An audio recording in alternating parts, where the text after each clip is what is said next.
মহাভারতের যুদ্ধ কে জিতেছিল জানো? পাণ্ডব, কৌরব না একজন দর্শক যার মাথা কাটা ছিল? বর্বরিক ছিলেন ভীমের নাতি এবং ঘটোৎকচের পুত্র। ছোটবেলা থেকে তিনি ছিলেন মহান যোদ্ধা। তিনি শিবের তপস্যা করে 3টি বাণ লাভ করেছিলেন। এই 3টি বাণের শক্তি ছিল অনেক, যা পুরো পৃথিবী ধ্বংস করতে পারে। বর্বরিকের প্রথম বাণ ছিল লক্ষ্য চিহ্নিত করা, এবং তার দ্বিতীয় বাণের শক্তি ছিল যা পুরো পৃথিবী ধ্বংস করে দিতে পারে।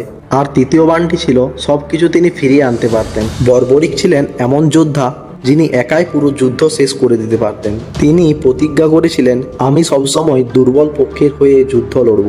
এই প্রতিজ্ঞাই হয়ে উঠল তার সবচেয়ে বড় সমস্যা, কারণ তিনি যে দলের হয়ে যুদ্ধ লড়তেন সেই দলেই হয়ে উঠত সব থেকে শক্তিশালী। আর এভাবেই যুদ্ধ কখনো শেষ হতো না। কৃষ্ণ বুঝতে পারেন এবং তিনি ভাবতে শুরু করলেন, এইভাবে যদি চলে মহাভারতের যুদ্ধ কখনোই শেষ হবে না। তা একদিন ব্রাহ্মণের ছদ্মবেশে এসে কৃষ্ণ বর্বরিককে বলেন, তোমার শক্তির পরিচয় দাও তো।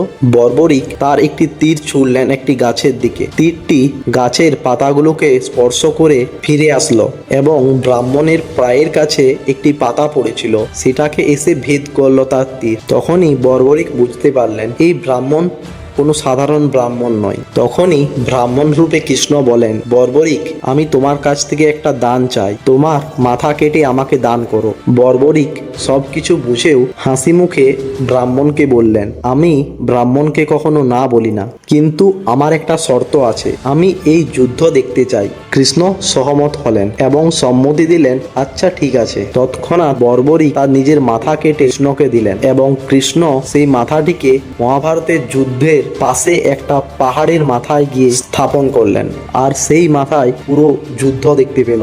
যুদ্ধ শেষ। পাণ্ডবরা জিজ্ঞেস করলেন, এই যুদ্ধ কে জিতেছে? বর্বরিকের মাথা বলল, আমি শুধু দেখেছি এই যুদ্ধ। সর্বত্র ছিলেন শুধুই কৃষ্ণ। প্রতিটি আঘাত, প্রতিটি মৃত্যু, সবই ছিল কৃষ্ণের লীলা। তাই মহাভারতের আসল বিজয়ী না পাণ্ডব না কৌরব, যুদ্ধ জিতেছেন স্বয়ং কৃষ্ণ।